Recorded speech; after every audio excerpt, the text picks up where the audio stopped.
بسم الله الرحمن الرحيم.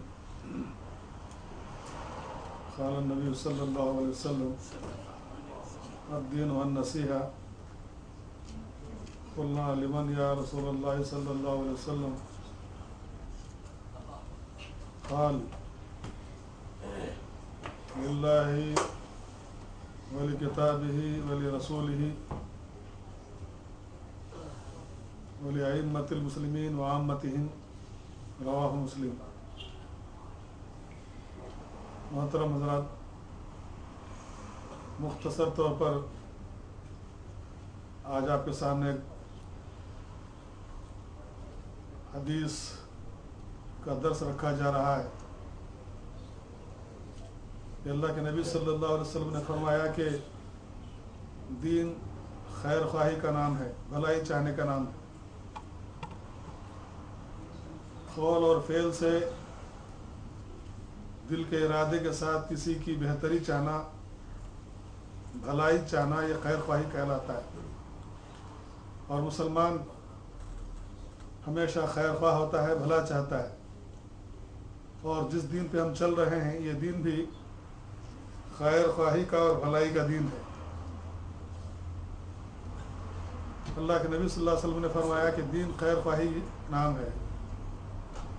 صحابہ کرام ہمیشہ اللہ کے نبی صلی اللہ علیہ وسلم سے پوچھ لیا کرتے تھے کسی بھی مسئلے میں.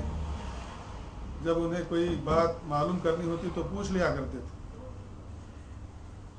آپ کے کہنے پہ صحابہ کرام نے فرمایا کہ اللہ کے رسول کس کے لیے خیر خواہی ہے؟ جب دین خیر خواہی کا نام ہے تو یہ کس کے لیے ہے؟ قلنا لمن یا رسول اللہ صلی اللہ علیہ وسلم؟ قال النبی صلی اللہ علیہ وسلم سب سے پہلے للہ، اللہ کے لیے خیر خواہی. اللہ کے لیے خیر خواہی کیا ہے؟ اللہ کے لیے خیر خواہی یہ ہے کہ اسے ایک جانا جائے، اس کی توحید کو اپنایا جائے، اسی کو مالک گردانا جائے، نفع نقصان میں اسی کو تسلیم کیا جائے، اس کی ذات اور صفات میں کسی اور کو شریک نہ کیا جائے، اسی کی بندگی کی جائے، اسی سے لو لگایا جائے، اسی کے سامنے سر جھکایا جائے، اسی سے منت مانی جائے، اسی سے امید رکھی جائے. نفع نقصان اسی کے ہاتھ میں ہے، کوئی اس کے برابر نہیں ہے، اور وہ لا شریک ہے، وہ اکیلا ہے اور اکیلا ہی رہے گا. یہ تسلیم کرنا، یہ مان لینا دل سے اور عقیدے سے اور زبان سے اس کا اقرار کرنا، یہ خیر خواہی ہے اللہ تعالیٰ کے ساتھ. اللہ کے لیے خیر خواہی. اور اللہ کے لیے بدخواہی کیا ہے؟ اس کو ایک نہ جانا جائے، اس کے سامنے سر جھکایا نہ جائے، اس کے سامنے بھی جھکایا جائے، غیروں کے سامنے بھی جھکایا جائے، اس کے ساتھ اوروں کو شریک کیا جائے. یہ تو ظلم ہو جائے، اللہ کے ساتھ ظلم ہو جائے. بہرحال اللہ تعالیٰ کے لیے خیر خواہی ہے للہ ولکتابہ. اور دوسری بات اللہ کے نبی نے فرمائی کہ قرآن کے ساتھ، اللہ کی کتاب کے ساتھ خیر خواہی کی جائے. اس کی خیر خواہی کیا ہے؟ اس کی تلاوت کی جائے، اس کے پورے پورے احکام پر ایمان رکھا جائے، اور اس کو منزل من اللہ مانا جائے، یعنی اللہ تعالیٰ کی طرف سے کتاب نازل ہوئی ہے. اور لانے والے جو اللہ کے برگزیدہ فرشتے تھے وہ امین تھے، روح الامین تھے. کسی بھی طرح کی ان سے کوئی بھی خیانت سرزد نہیں ہوتی تھی. تو یہ منزل من اللہ ہے، اللہ کا کلام ہے جو انسانیت کی رہنمائی اور ہدایت کے لیے نازل کیا گیا ہے. اسی کی ہم پابندی کریں گے، اسی کے حکم پہ چلیں گے. یہی ہمارا زندگی کا دستور ہوگا، اس سے ہٹ کر کے کوئی اور چیز نہیں ہوگی. یہ بات مان لینے کا نام اللہ کی کتاب کے ساتھ خیر خواہی ہے. آج مسلمان اللہ کی کتاب کو چھوڑ دیے اور پتہ نہیں کن کن لوگوں کی تصنیفات پہ وہ عمل کرتے ہیں، کن کن کی تعلیمات پہ عمل کرتے ہیں. آپ کو پتہ ہے، ہم سب کو پتہ ہے کہ اللہ کے نبی صلی اللہ علیہ وسلم نے یہی فرمایا تھا کہ میں تمہارے درمیان دو چیزیں چھوڑے جا رہا ہوں، ایک اللہ کی کتاب ہے اور ایک میری سنت ہے. یہی دو دستور ہیں، یہی دو ضابطے ہیں، یہی ہماری زندگی کے دو قوانین ہیں جن کے اوپر ہم کو عمل کرنے کی ضرورت ہے. اس سے ہٹ کر کے کوئی تیسری چیز کو اپنایا جائے گا تو سوائے گمراہی کے کچھ بھی نہیں ہے. تو اللہ کی کتاب کے ساتھ خیر خواہی، ہمیشہ اس سے محبت رکھی جائے، اس کی تلاوت کی جائے، صبح و شام اس کی تلاوت کو لازم رکھا جائے. اس کے अहकाम पर अमल किया जाए, तो ये अल्लाह ताला की किताब के साथ खैर ख्वाही होगी। लिल्लाहि व लिकिताबिही व लिरसूलिही, रसूल के साथ खैर ख्वाही, रसूल जिनका हम कलिमा पढ़ते हैं और जो आखिरी नबी बना करके भेजे गए हैं, और आपके बाद कोई नबी नहीं आएगा क़यामत तक, आप पर नबूवत का सिलसिला ख़त्म हो चुका है, आपकी तालीमात हरफ आखिर हैं, आपके बाद कोई और तालीम नहीं चलेगा तो क़यामत तक मोहम्मद का सिक्का चलेगा, किसी और का सिक्का नहीं चलेगा। तालीम आपकी चलेगी, नबूवत आपकी चलेगी, अहकाम आपके चलेंगे, सभी आपका चलेगा, आपके बाद कोई नहीं है। बाद खुदा बुजुर्ग तो ये क़िस्सा मुख्तसर, अल्लाह के बाद अल्लाह के बंदों में सबसे ज़्यादा मोतबर जनाब रिसालत में आप सल्लल्लाहु अलैहि वसल्लम की ज़ात गिरामी है, और आपके अलावा हम किसी और की पैरवी नहीं करेंगे, इत्तेबा हम आप ही की करेंगे, आपके फरमुदात पर यकीन रखेंगे।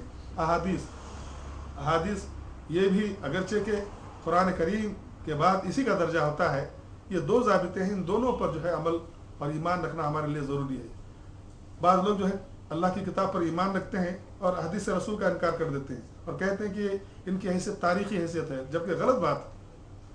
ये जो अस्मा और रिजाल जो मुहद्दिसीन ने इस इल्म को ईजाद किया, जिससे उन्होंने छान फटक की, रावियों को छाना, उनके किज़्ब और सिद्क़ को बताया कि सच्चा कौन था और काज़िब कौन था, क्या क्या मिलावटें हुई और क्या क्या चीज़ें आई, ये सारी चीज़ें उन्होंने दूध का दूध और पानी का पानी कर दिया। और आज किताबुल्लाह के बाद असहुल कुतुब बाद किताबुल्लाह असहुल बुखारी के रूए ज़मीन पर अल्लाह की किताब के बाद सबसे ज़्यादा सही किताब सही बुखारी शरीफ है, और फिर जो है आपके सही मुस्लिम शरीफ है, सियासित्ता जिनको कहा जाता है, ये हमारे लिए रसूलुल्लाह सल्लल्लाहु अलैहि वसल्लम की ज़िंदगी का पूरा नमूना हमारे सामने रखते हैं।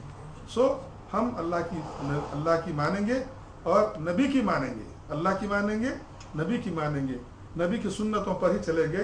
नबी की सुन्नत ही हमारा ज़ाबिता है, हमारा दस्तूर है, और हमारे लिए हमेशा नबी ही की ज़िंदगी उसवा है, नमूना है, इसके अलावा और कोई नमूना हमारे वास्ते नहीं है।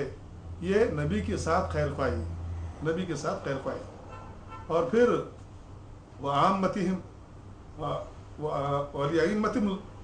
वलिअइम्मतिल मुस्लिमीन, और खैर ख्वाही जो मुसलमानों के जो इमाम हैं, सरबराह हैं, हुक्मरान हैं, ज़िम्मेदार बनाए गए हैं, तो उनका मारूफ के अंदर हम मारूफ के अंदर उनकी इताअत करें। जो हुक्मरान हैं हमारे, उनकी हम मारूफ के अंदर इताअत करेंगे, मुनकर के अंदर उनकी इताअत नहीं करेंगे।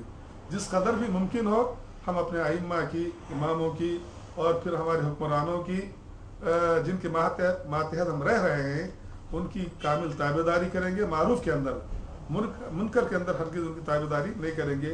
ये उनके साथ खैर ख्वाही होगी।